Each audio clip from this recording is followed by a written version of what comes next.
Restez chez vous. C'est ce qu'on nous a dit le premier confinement. Plus de papier toilette, plus de sucre, ni de farine dans les rayons des supermarchés. Oui, 80% de la nourriture en France est distribuée dans les grandes surfaces. On parle aussi du risque de la rupture de la chaîne d'approvisionnement alimentaire, alors qu'en France, 7 millions de personnes se trouvent déjà dans la précarité, soit une personne sur 10 ne mange pas à sa faim. Spontanément, on est descendu dans la rue pour commencer à planter des comestibles. On a voulu trouver nous-mêmes le début de la réponse face à la crise alimentaire, sociale, climatique et politique. C'était le début de l'aventure de notre mouvement citoyen, les jardinières masquées. Ce soir, plutôt que d'attribuer un visage sur scène, nous représentons cette mosaïque de citoyens. Je suis un. Nous sommes 2. Nous sommes 4. Nous sommes des milliers. Chacun avec nos différences, mais reliés à une aspiration commune. Ayant tout perdu à cette époque, sans aucune aide mais aucune haine, j'ai rejoint les nouveaux pauvres. Le premier besoin, manger. Le deuxième, se protéger. Mars 2020, pénurie de masques due au virus. Des couturières masquées ont confectionné des milliers de masques. Et nous avons rêvé et planté des légumes et des arbres fruitiers pour lancer l'alerte de la vie dans la ville. Premier confinement, tous les parcs étaient fermés à clé, sauf celui de la place de Strasbourg, où nous avons planté nos premières graines. Pour tant et tant de personnes, si petites, oui, des radis.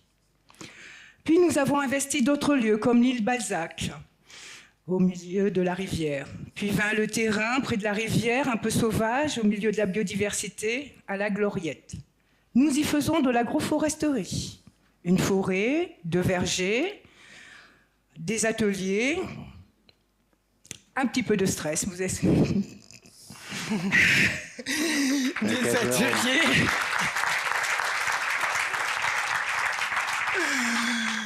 Où nous partageons notre expérience. L'entraide s'est mise en place. Nous avons créé une charte où il est dit que tout le monde peut planter, peut récolter, entretenir et peut venir aux réunions, à l'organisation, participer aux ateliers, aux échanges de connaissances. Merci, Véro. On vit dans un monde où l'on peut trouver des oignons de Nouvelle-Zélande dans les supermarchés français.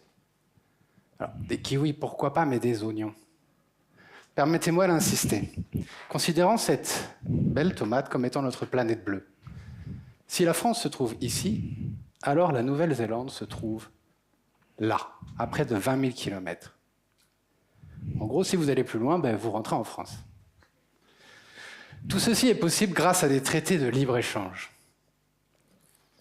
Alors comment s'étonner, après cette période extraordinaire que nous avons vécue, où tout s'est arrêté, même si c'est un exemple extrême, il est pourtant bien réel, que l'acheminement des marchandises soit devenu très compliqué, voire inexistant pour certains pays.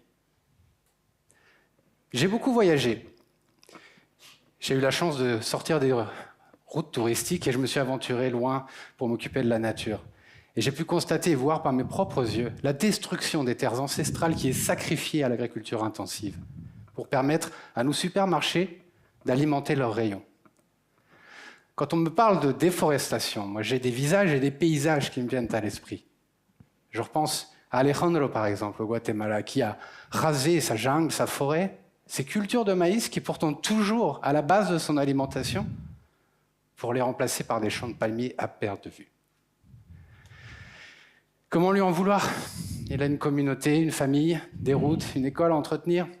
Ce qui paie, c'est la demande en huile de palme. Et qui demande? Je n'ai que trop réalisé que c'était en changeant notre mode de consommation ici, dans les pays dits développés, qu'on évitera la destruction là-bas.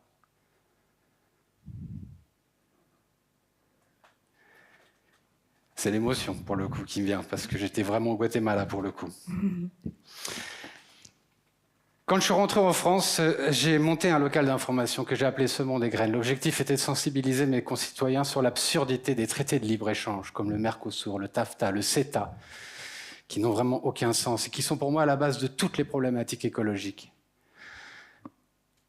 Comment ont-ils pu faire pour qu'un légume qui est poussé à l'autre bout de la planète se retrouve au même prix qu'un légume qui est produit localement ?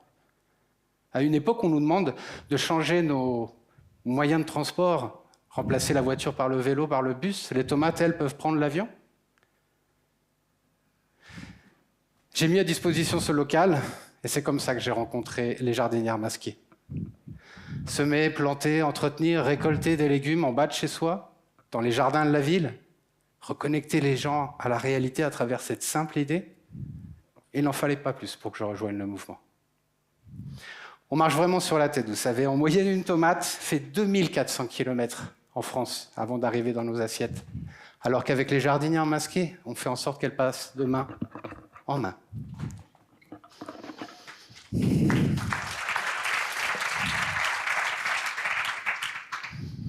Depuis l'Antiquité, avant de nous en arriver à avoir sur nos tables ces coronitions qui viennent de l'Inde en traversant du canal de Suez. Les villes ont toujours été constituées par les espaces d'habitation, d'artisans et d'agriculture. On semait ensemble les graines le printemps et on récoltait et on célébrait ensemble en automne. C'est comme ça qu'on tissait le lien avec nos voisins. Aujourd'hui, les champs ont disparu du centre-ville et notre tissu social est déchiré. Peut-être, vous allez me dire, ils sont tous les mêmes, ces bobos écolos. Ils pensent vraiment changer le monde, juste en plantant des tomates. En fait, nous avons surtout voulu nous questionner les politiques, questionner nous-mêmes, les citoyens. Il y a des bouts de terre ici, là, juste en dessous de vos pieds. Qu'en faisons-nous de cette terre ? S'il y a l'écosystème dans la nature, je suis convaincue qu'il y a aussi l'écosystème des villes. Une ville qui a perdu son moyen de production dans sa proximité.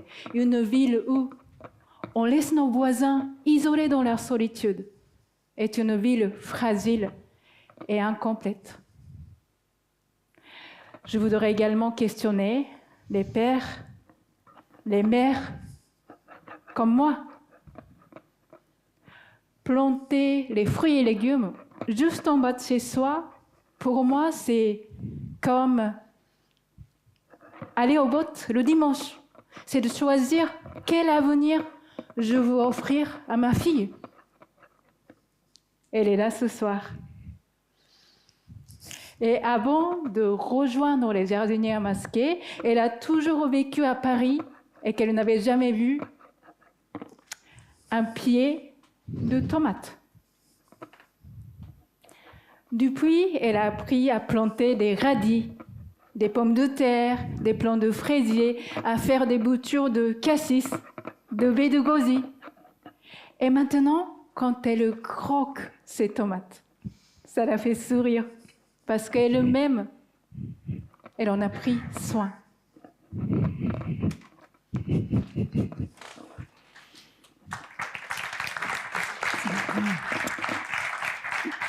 Un enfant m'a affirmé que les concombres poussaient dans les supermarchés. Eh oui. Il a cultivé de tout avec nous, dans les jardinières, dans les bacs à cause de la pollution des sols. Ils sont accessibles aux enfants, aux personnes âgées, en situation de handicap, à tout le monde. Ils sont tous émerveillés par la première feuille, la première fleur, le premier fruit, la première dégustation. Un ver de terre qui pointe le bout de son nez cherchant une feuille à transformer en terre. Ami, bonjour. Merci. Une abeille, merci pour le miel. Et pour le pollen qu'elle transporte de fleur en fleur comme le papillon de toutes les couleurs. C'est tellement beau. Cet enfant souhaitait faire participer son école à semer des comestibles dans la ville. Il a mobilisé 4 classes et ils ont eu l'autorisation de planter dans le jardin des prébendes à Tours. Ce petit homme est un géant. Cela m'a donné l'idée de proposer des animations jardin potager dans les écoles. Enthousiasmé, les périscolaires, les ITEP et les universités le développent depuis mai 2021. En moyenne, les municipalités dépensent par an 46 € par personne pour les espaces verts. Cela fait plus de 6 millions d'euros pour la ville de Tours. C'est pour ça que nous avons lancé une pétition pour que la moitié de ce budget soit consacrée à différentes sortes de cultures dans la ville. Nous avons créé des liens d'entraide et de partage avec nos voisins, comme Nantes, Grenoble, Poitiers, qui partagent l'initiative. En 2020, la municipalité de Tours a cultivé dans les parcs toutes sortes de comestibles. Et dans leurs locaux aussi. Ils ont distribué 700 kilos de courges. Et cela continue en 2021 avec des arbres fruitiers. Le mouvement Jardinières masquées, lanceur d'alerte, a été entendu. Il se transforme en association pour préserver le travail déjà fait, travailler en co-construction avec la ville et avec ceux et celles qui le souhaitent pour les accompagner. Nous cultivons simplement en respectant la biodiversité, l'environnement.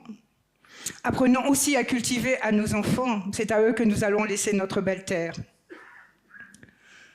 Nous respectons tous les gens, même le voisinage. Nous cultivons en respectant tous les êtres vivants. S'organiser en mouvement était une façon de faire en sorte que tout le monde puisse se retrouver dans l'expérience jardinière masquée. Que chacun puisse prendre la liberté de venir planter, semer et récolter. Seulement en France, le jardinage urbain est illégal. Oui, l'État considère que planter juste en bas de chez soi ou dans son quartier est une dégradation de la propriété privée. Ça ne nous appartient pas en somme, donc nous n'avons pas le droit de cultiver. En refusant publiquement de se soumettre à cette loi, nous faisions de la désobéissance civile. Mais cette forme d'action est douce et pacifique par nature, et elle nous a permis une certaine agilité afin de se réapproprier ces espaces. On s'est donc réunis chaque week-end autour d'ateliers, d'assemblées citoyennes, d'apéritifs débats. Chaque week-end, les propositions, les réflexions, les mises en place. Parfois, on se ramasse, mais à chaque fois, on avance.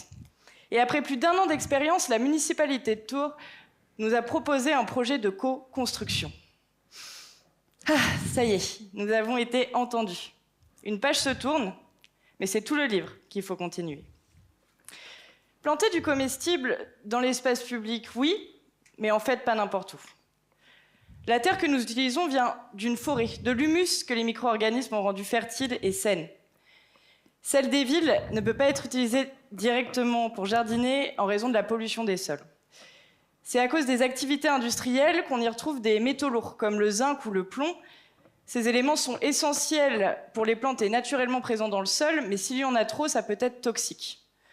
On trouve aussi des hydrocarbures provenant de la combustion des énergies fossiles ou encore les pesticides résiduels de l'agriculture, enfin bref, tout un cocktail de polluants potentiels. Alors, si nos sols sont pollués et que nous plantons, récoltons et mangeons, nos légumes et fruits sont impactés et c'est notre santé qui est en jeu. J'ai donc fait le parallèle avec mes études de biologie végétale et j'ai exploré le sujet de la phytoremédiation. Phytoremédiation signifie remettre de l'équilibre dans les milieux grâce aux plantes. Un concept loin d'être nouveau puisqu'il y a 3000 ans déjà, on utilisait les capacités épuratoires des plantes pour le traitement de l'eau. Aujourd'hui, on sait que certaines espèces sont capables d'accumuler jusqu'à 100 fois plus de métaux lourds que les autres. D'autres peuvent dégrader les hydrocarbures directement au niveau de leurs racines, à l'aide de champignons ou de bactéries par exemple. Cette technique pourrait permettre sur le long terme de nettoyer nos sols et de pouvoir espérer laisser aux générations futures la jouissance d'un environnement sain. Et nous, on est là, à chercher des solutions ultra technologiques, sans même prendre la peine d'étudier ce qui est déjà naturellement présent. Imaginez quand même la résilience de la Terre. On la pourrit jusqu'au noyau et elle trouve quand même des solutions pour nous sortir de là. Donc vous voyez, il y a encore énormément à faire. En fait, c'est la raison pour laquelle nous sommes 4 ce soir. Avec la multitude de nos connaissances, nous œuvrons en tant qu'intelligence collective. Car ça n'est qu'ensemble que nous pouvons trouver des solutions pour peut-être pouvoir parler un jour de biodiversité en ville. C'est ensemble que nous pouvons nous unir pour agir sur tous les fronts et pour les différents combats qui nous attendent. Si on écoute un peu plus son intuition, au fond, on sait que le monde ne tourne pas rond. Mais nous pouvons, vous pouvez faire le choix de passer de spectateur à acteur. Merci.